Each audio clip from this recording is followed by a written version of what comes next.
Oh, Jesus.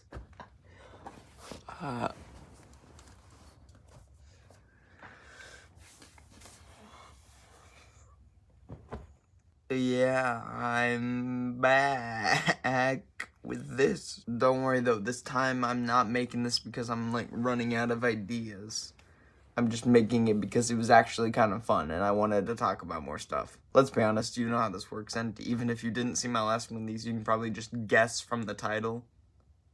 Oh, I don't have the microphone. It'll be fine. I'm just saying what I think, which is dumb thoughts. Although this time I do think I have a bit more to talk about. Say, I don't know. There's really not too much to this intro. Minecraft is getting a new update, and it's everything I love and hate about this game. And no, I'm not talking about the Caves and Cliffs update.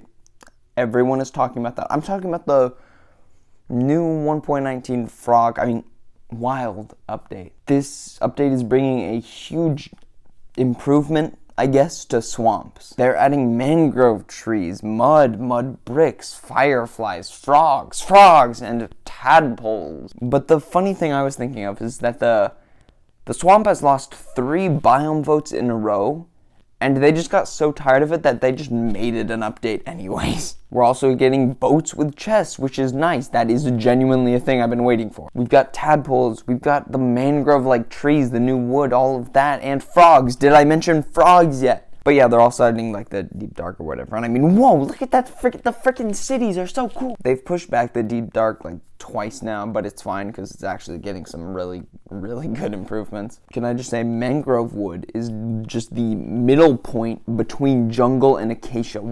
Just give us a new wood instead of like a new gradient of acacia. Also, let's go back to the deep dark. The warden is here, and I think it's an awesome thing.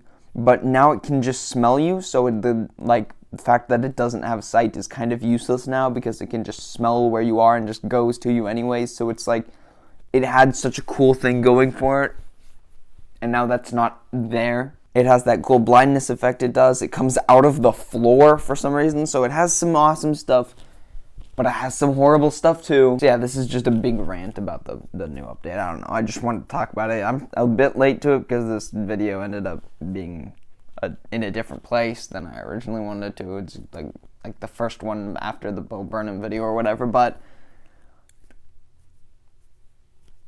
there's nothing after the but. So I don't know what it is, but I just like doing random tier lists. Just like randomly going onto a site like Tier Maker and just ranking the dumbest stuff against each other. Like, it's fun. Like, random things you may never have even thought about pitting next to each other or just ranking in general. That's just weirdly enjoyable to me. It's kind of interesting too. Like, here's me ranking all of the plants from PvZ. I don't know. Ooh, the cherry bomb. The cherry bomb gets its work done. You already know. Chomper, honestly, is not that great. I don't use this. Honestly, what are, like, these things useful for? You're actually helpful. I'll put you there. You're whatever. You're cool. Oh, this boy. Oh, you're expensive, though. Ooh, there we go. An S. Alright. You know what? No, this gets S over this because I have to spend so much on this. This is just always there. It's easy to get. Because, like, isn't it free? I don't remember. I haven't played in a little while. And lastly, bonk. Like, I never thought about ranking all American cities, but here I am. Alright, New York City. Ohio! Ohio is a ranking! There are way more cities than... Okay, this is gonna... LA, no. LA is Ohio tier. I don't even care. Atlanta, I like Atlanta. Alright, look, I just don't know so many of these. Oh, Fort Worth. Fort Worth is alright. Is this Worcestershire? Springfield, which one? There's like 40 of these. Portland, which one? There's like 40 of these. Newark is... I'm pretty sure that is a New Jersey city, and no. Or here's this sus tier list. Sus tier list, Amogus tier list. Who is the most sus? Alright, well, this is my color, so come on, not. What can I say? I trust these two. They might not be. Why is that? Hey, why is this one? Why do some of these? Oh, whatever. Just for that. Actually, you two are pretty sus. All of you are kind of here. Oh, white, pretty sus. And then orange, actually. Yeah, orange is. No, no, none of them are sus. There's just there's a line. All right. So yeah, I don't know. It's fun, and I'm not sure why. So, it's not particularly unknown that the longest borders in the world are Argentina and Chile, Kazakhstan and Russia, and then the longest border is between Canada and the United States. But, something random I thought about, what country borders the most countries? Now, could I have just Googled this? I actually probably I didn't check, but okay, I have this giant map here. Why not put it to use? So I started just counting. So my first thought was, well, Russia. Duh, it's the biggest country, borders so many. It's got to be Russia. But that was too easy. I wanted to go with some lesser known possibilities. Like, what if it was Brazil? Out of every single country in South America, Brazil only doesn't border two, Ecuador and Chile. So how many is that? 10. 10 countries. So pretty good, but not good enough. Brazil, get out of here. So weirdly enough, my next guess was actually the Democratic Republic of the Congo. I mean, it's big. It's in the middle of Africa. Probably, right? It borders 9. Good job, DRC. All right, you're big, not big enough. So I figured let's just move to the obvious ones. China and Russia. I mean, friggin' look at this. Look at how many countries China borders, and then you can't even see how many. You can kind of see. Look at how many countries these two borders. Obviously, it's going to be one of them. And I'll be honest, my genuine guess was China. But that was before I noticed that Russia actually does border North Korea and Poland all the way over there. So, with all of these added up, China borders 14 countries. Russia borders 14 countries. So, because this was an unsatisfying answer, I decided to include overseas borders, like if you include this, you add a grand total of 1 new border to Russia's. So, 15. China. 1 second, I gotta find. China gains 6. The Philippines, Taiwan, Vietnam, Burundi. That's an app. China gains borders with Taiwan, Japan, South Korea, Vietnam, Malaysia, Brunei, the Philippines. Other ones that exist. Taiwan, did I say that one yet? However, I will say an honorable mention. When you include the water borders thing, Italy all the way over there borders 13. So what did we learn? So recently I did a thing. We go to Quick Trip every now and then after school. And recently I wanted to try something new. I've been just trying a bunch of new candies. I don't know why. Don't ask me. Frick my camera. I just wanted to know what's the best candy.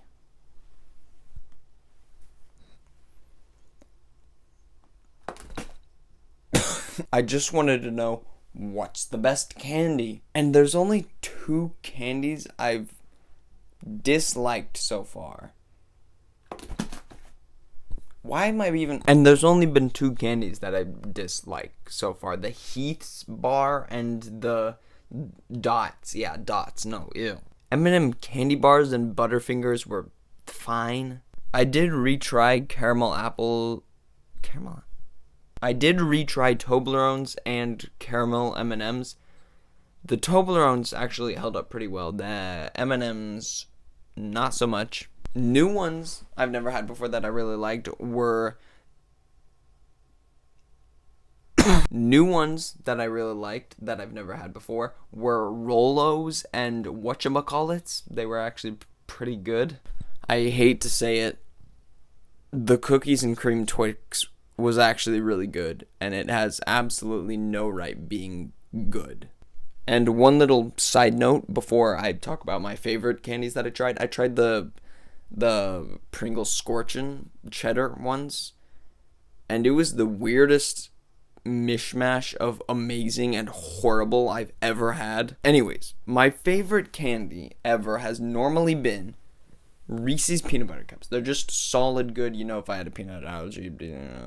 And then my second favorite candy, it's been on and off, but more recently it's been Crunch, those candy bars. However, I'm gonna remove Crunch from my top two, and I think move Reese's Peanut Butter Cups down. See, Snickers has all of these different flavors, and I tried quite a few of them. White chocolate, dark chocolate, the other ones, peanut butter, fudge, peanut. However, one stood out. One stood out. Guys, I really... my favorite candy is the almond butter Snickers. I don't know why. I don't know how. It's great, but if you'll excuse me, I'm going to go deal with the cancer this experiment will give me. So, on to the next thing. It's back. If you don't know, last time I did one of these random thoughts videos, I ranted for like 4 minutes, I think, about just city borders and how weird they are. See, countries have a lot of conflicts with other countries that push borders to very specific places. They have documents, they have legal international reasons why their borders can be so strange. Cities are bordering their allies because cities are bordering cities within their own country. So why do they look like this? And I get it, some, have strange, just rivers flowing by, mountains, hills, just certain landmarks. Then there's this, and so now I'm here to make fun of Europe and Canada's city borders because I clowned on the US enough last time. And as much as it pains me to say, the US isn't the only country that has stupid stuff. For example, last time I ended off this segment hinting at Florence being the next thing I would make fun of. And I mean, yeah, Florence.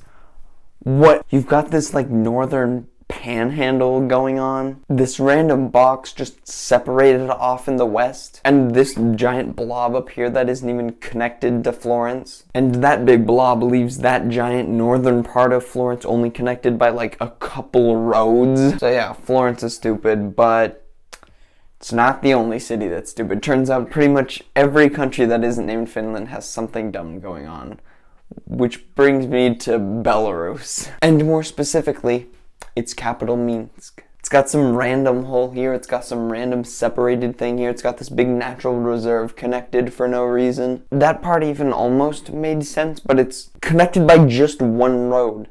Not even 2 lanes, just 1 lane of the one road. In fact, this whole thing almost made sense, but it just had these little weird things. Alright. Bulgaria, Europe. Varna is kind of normal because it's made up of all these natural borders like these mountains. And then they just did this part up here because why not? But for the most part, it's natural borders. But then you zoom in and realize this is Varna. What are these giant just random massive holes? You are telling me they connected this place and this place into one city, but they just left out this for no reason? This, again, I just don't get even more because what they ended up doing was just splitting this coast between 2 different cities.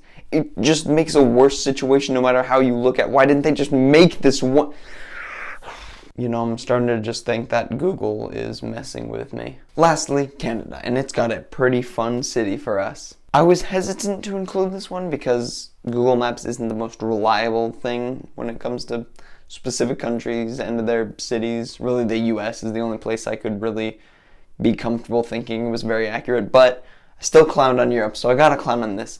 The city Hamilton has some problems that can be found with, the US states. It looks normal, but then you run into these giant, long, straight lines that just cut through this perfectly just straight path of like grass and fields and like a perfect environment. No, it cuts it cuts it in half. The city cuts through these crops and farms.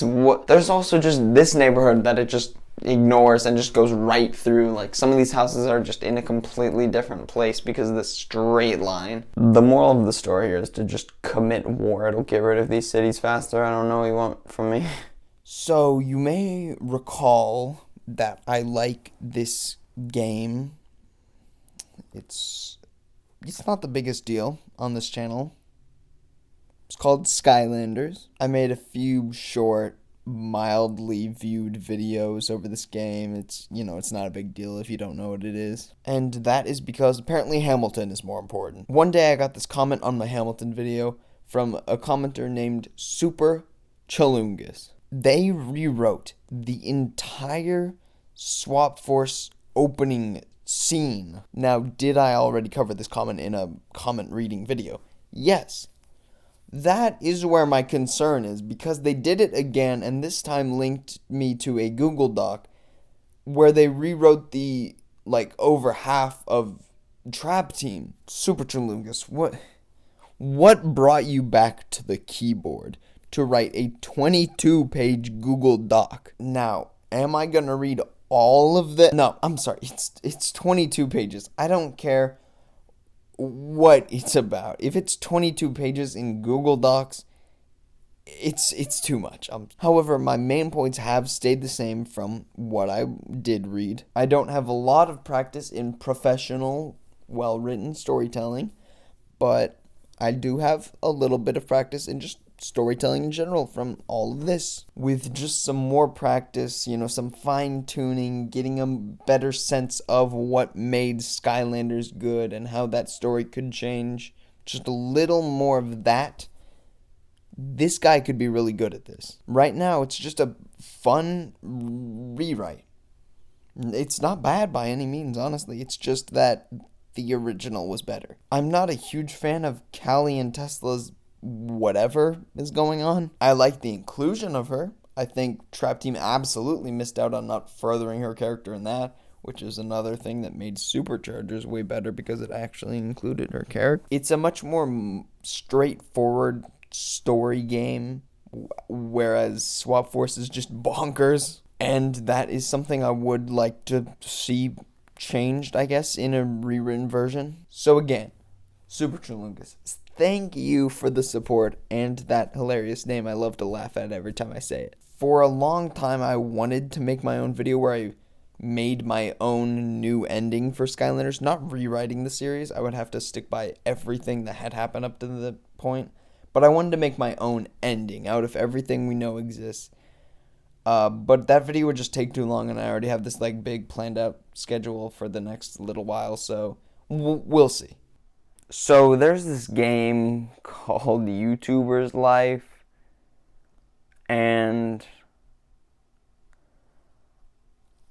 I apparently have over 50 hours in it. It's basically this game where you create this character, and then you make YouTube videos. You pick a genre of YouTube you want to do, then you just click things coinciding with what your audience wants from you, and then you upload it. You basically go from editing videos in your mom's house to owning a space mansion because you're the most popular YouTuber. How does that work? You get to pick what clips go in what order, which ones garner the most views, and then you get to pick, if you're doing the gaming one, which games are going up in popularity, which ones have been popular but maybe going down. It's all about that.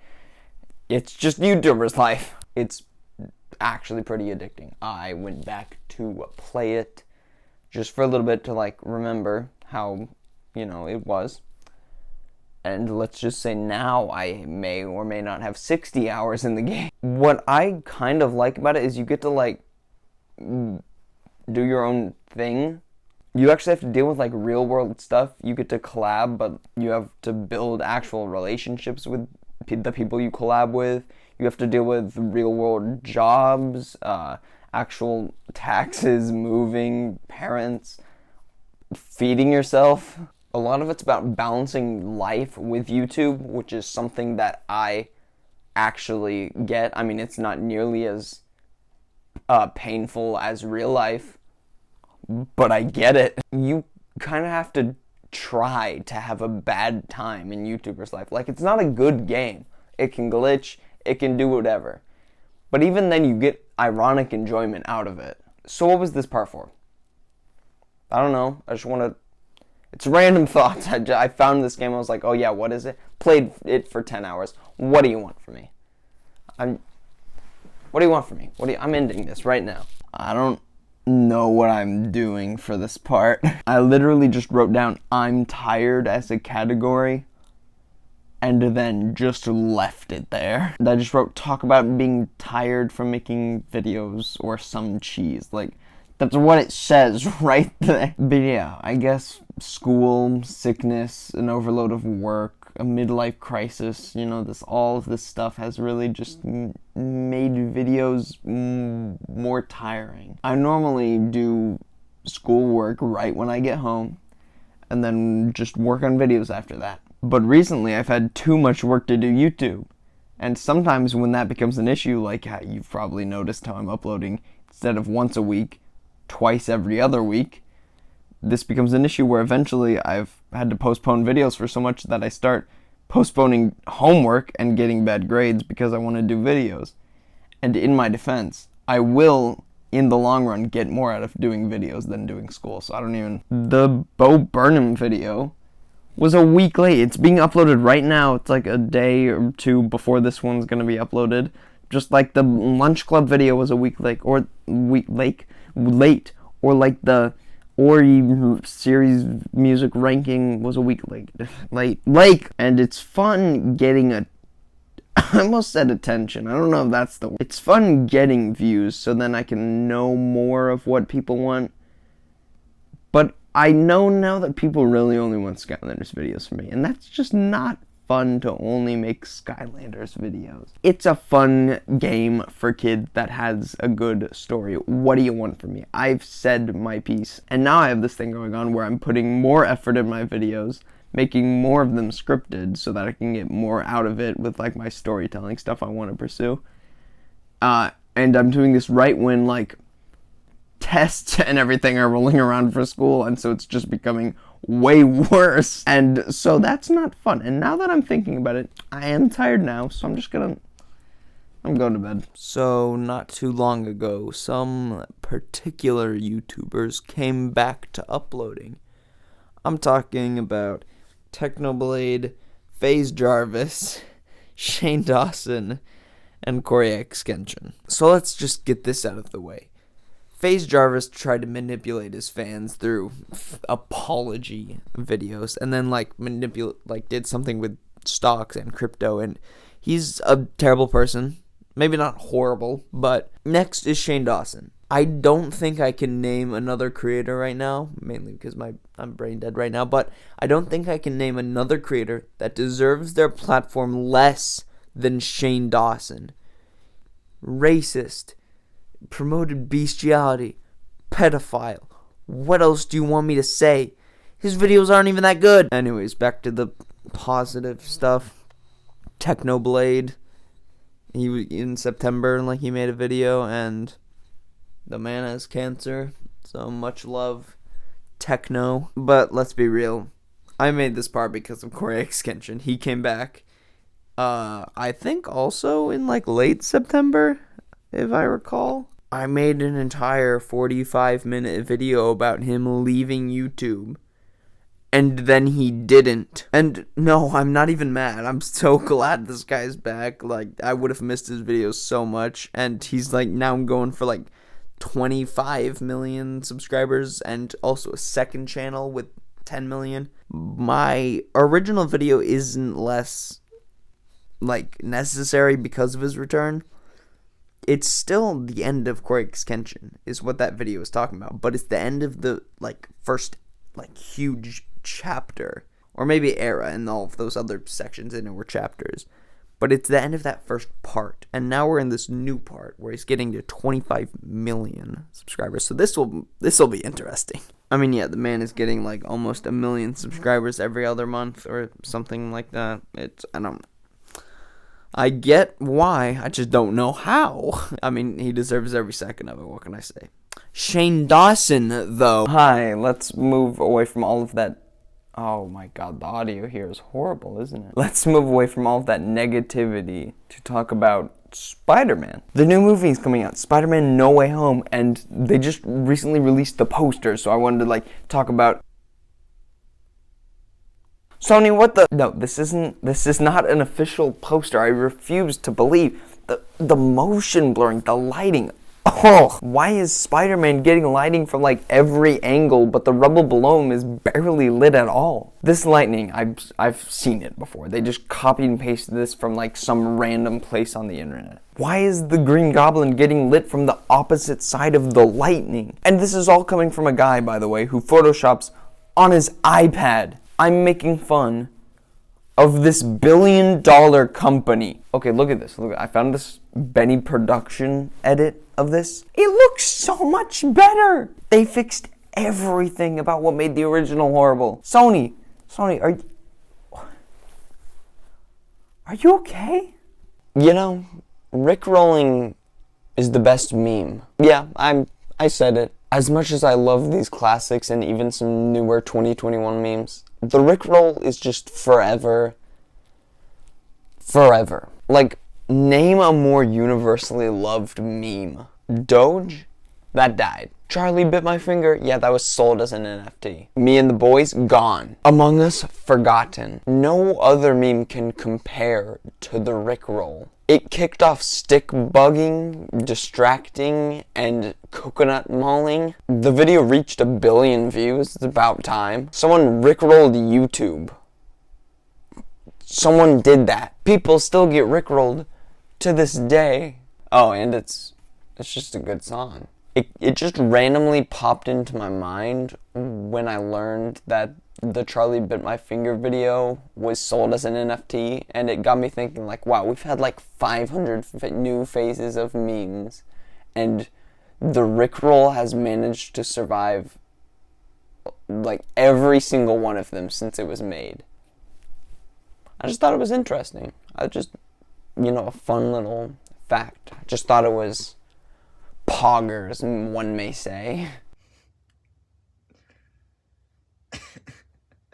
That was fun. I don't know. I really don't have much to say. I'm bad at outro. Have you noticed that I'm pretty bad at just doing outros? I swear, across the past 10 videos or something, I've just ended them with, okay, that was fun, bye.